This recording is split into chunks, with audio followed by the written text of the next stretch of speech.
Selamat berjumpa kembali dalam layanan audio Sahabat Seperjalanan. Hari ini adalah hari Kamis 16 Oktober 2025. Tema renungan saat teduh kita dengan judul Mulut Manis yang Berbisa. Firman Tuhan terambil dalam 1 Tesalonika 2 ayat 5 sampai dengan ke-6. Karena kami tidak pernah bermulut manis, hal ini kami ketahui dan tidak pernah mempunyai maksud yang loba yang tersembunyi. Allah adalah saksi. Juga tidak pernah kami mencari pujian dari manusia, baik dari kamu maupun dari orang-orang lain. Sekalipun kami dapat berbuat demikian sebagai rasul-rasul Kristus. Mari kita berdoa. Bapa yang di dalam surga, kami ingin belajar daripada sebuah kehidupan Rasul Paulus yang sangat otentik, jujur, dan berbicara apa adanya. Tidak memoles sebuah percakapan dengan cara yang manis, namun dengan tujuan-tujuan yang buruk. Dalam nama Tuhan Yesus kami berdoa. Amin. Shalom sahabat seperjalanan yang dikasihi Tuhan. Pelayanan Paulus di Tesalonika mengajarkan banyak sekali etika-etika kehidupan. Paulus seringkali menyampaikan segala sesuatu dengan gamblang. Dia menyampaikan sesuatu bukan dari isi hatinya, bukan dari pikirannya, tapi menyampaikan pikirannya Allah, menyampaikan isi hatinya Allah, bukan menyampaikan kemauan diri Paulus, tetapi menyampaikan kehendak daripada Allah sendiri. Sehingga dia berbicara tidak perlu dengan merangkai kata yang indah-indah dengan tujuan yang buruk. Sebagaimana dicatat pada ayat yang kelima dalam pasal kedua dalam 1 Tesalonika. Karena kami tidak pernah bermulut manis, hal itu kamu ketahui dan tidak pernah mempunyai maksud yang loba tersembunyi. Allah adalah saksi. Kalau kita berbicara pada ayat yang kelima, kata-kata manis diikuti dengan sebuah kalimat, yaitu dengan hati, maksud, tujuan yang loba atau serakah yang tersembunyi. Rupanya kalau dalam catatan ayat yang kelima dalam pasal kedua 1 Tesalonika, orang yang bermulut manis biasanya ada keserakahan. Tujuannya supaya dia mendapatkan sesuatu yang lebih banyak. Itu yang dikatakan dalam firman Tuhan, mempunyai maksud yang loba yang tersembunyi, mempunyai maksud keserakahan yang tersembunyi. Kalau kita melihat banyak orang menawarkan jual produk, jual barang, baik di media sosial ataupun di tempat-tempat penjualan umum secara langsung, maka kita akan mendapatkan perlakuan-perlakuan manis yang luar biasa. Orang yang bersangkutan tentu dengan pakaian yang rapi, rambut yang rapi, yang nampak mempesona, baik itu sebagai orang yang memperagakannya, menawarkan jasa atau penjualan barang itu wanita atau laki-laki, tapi biasanya selalu lelaki muda atau wanita muda. Sedemikian rupa dengan sangat manis, padahal kita baru kenal juga belum. Tentu ada maksud, tentu saya tidak menyebutnya itu maksud yang loba atau maksud yang serakah. Tapi itu tujuannya adalah penjualan. Penjualan tentu kepentingannya adalah bisnis. Dia sudah ditarget bagian pemasaran. Harus terjual mungkin satu jangka waktu tertentu, 1 minggu. Harus terjual 2 atau 3, 1 bulan sekian banyak. Maka mulut manis itu adalah bagian yang terpenting di dalam teori bisnis dan marketing. Tetapi suatu kita melihat dalam kehidupan nyata seperti yang Rasul Paulus katakan.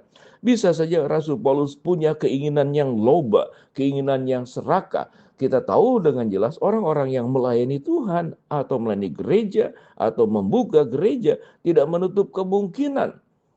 Ada orang satu pepatah dalam bahasa Hakka dikatakan cokau tong. Cokau tong itu adalah berbisnis gereja. Jadi bangun gereja untuk rangka mendapatkan keuntungan dari dalamnya. Saya tidak mengatakan semua gereja seperti demikian. Tetapi kalau ada ucapan-ucapan tersebut terucap oleh sebagian jemaat. Sekarang ada sebagian, tidak seluruhnya. Gereja menjadi ajang bisnis. Karena gereja menjadi ajang bisnis, maka perlakuan kepada jemaat yang hadir, matanya akan lebih terfokus kepada yang hadir itu orang kaya, orang berpengaruh. Mungkin kalau orang biasa saja disambutnya. Itu yang dimaksud dengan ada hati keinginan yang loba dan serakah. Paulus bersih dari semuanya itu. Bahkan Paulus itu tidak lagi memikirkan keuntungan dirinya. Paulus berkata, bagiku hidup adalah Kristus dan mati adalah keuntungan. Keuntungannya adalah kematian untuk Tuhan, bukan kehidupan untuk keserakahan dan kelobaan dirinya.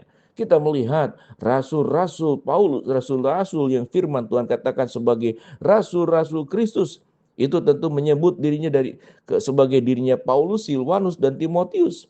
yang ada dalam catatan pasal 1 ayat yang pertama, maka kemudian mulut manis itu menjadi sangat berbahaya kalau diikuti dengan niatan-niatan yang buruk. Ayat ke-6 dikatakan, juga tidak pernah kami mencari pujian dari manusia, baik dari kamu maupun dari orang lain, sekalipun kami dapat berbuat demikian. Artinya, seringkali orang yang bermulut manis itu supaya mendapatkan pujian, mendapatkan katakanlah sebuah penerimaan yang luar biasa. Kita tahu dengan jelas, kalau ingin menjadi orang yang dikenal, dapat viewer yang banyak, dapat subscriber yang banyak di konten media sosial, kita perlu menjadi orang yang manis, menyampaikan ucapan dengan baik, kata-kata yang baik, berpakaian yang baik, menarik. Tujuannya apa? Supaya media sosial kita itu terkenal, dan tentu kita mendapatkan pujian yang luar biasa. Sekalipun kemudian kita, selainnya adalah kita juga mendapatkan kebutuhan akan keuntungan dari finansial, baik dari konten media sosial tertentu ataupun produk yang kita jual lewat media sosial yang kemudian laku dengan baik di media sosial. Sahabat seperjalanan, mulut manis yang berbisa, kalau kita lebih mendalam lagi, itu bisa saja persahabatan kita, pengkhianatan yang dilakukan oleh orang-orang yang kemudian banyak tersakiti setelah berpacaran satu jangka waktu tertentu. Mulutnya manis luar biasa, ternyata dia tidak setia, dia ada wanita lain, dia ada pria lain di dalam kehidupannya. Ada orang yang mulut manis kalau sedang punya kebutuhan karena pinjam uang, karena tujuan tertentu. Setelah tujuannya didapat, dia meninggalkan kita sedemikian rupa. Sehingga mulut manis itu seringkali bisa berbisa kalau diikuti oleh motivasi-motivasi yang tidak baik, motivasi-motivasi yang buruk, motivasi-motivasi yang licik. Tetapi orang yang hidupnya benar, hidupnya itu adalah selaras dengan firman Allah, hidupnya menjunjung kebenaran firman Allah, mulut manis itu tidak perlu direka-reka, tidak perlu diatur-atur. Karena semua yang manis, semua yang sedap didengar, semua yang disebut dengan kebajikan dan patut dipuji, pikirkanlah semuanya itu. Itu perintah Allah. Orang yang sudah dikuasai oleh firman Allah, hidupnya akan manis. Kata-katanya tidak perlu dipoles-poles, akan keluar berangkat dari hati yang tulus. Juga kata-kata yang indah, kata-kata yang membangkitkan semangat, kata-kata yang menjadi berkat. Tentu juga kata-kata yang manis.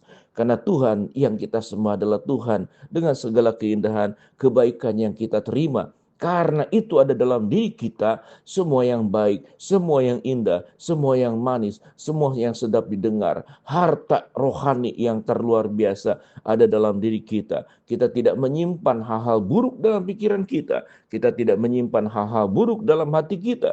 Semua perbendaharaan yang ada di dalam diri kita adalah semua perkara indah. Maka yang keluar pun baik lewat perbuatan maupun lewat perkataan, itu adalah hal-hal indah, hal-hal manis, hal-hal yang agung, hal-hal yang memberkati. Mari sahabat seperjalanan, berhati-hatilah kalau ada orang yang mulutnya terlalu manis, jangan berbisa.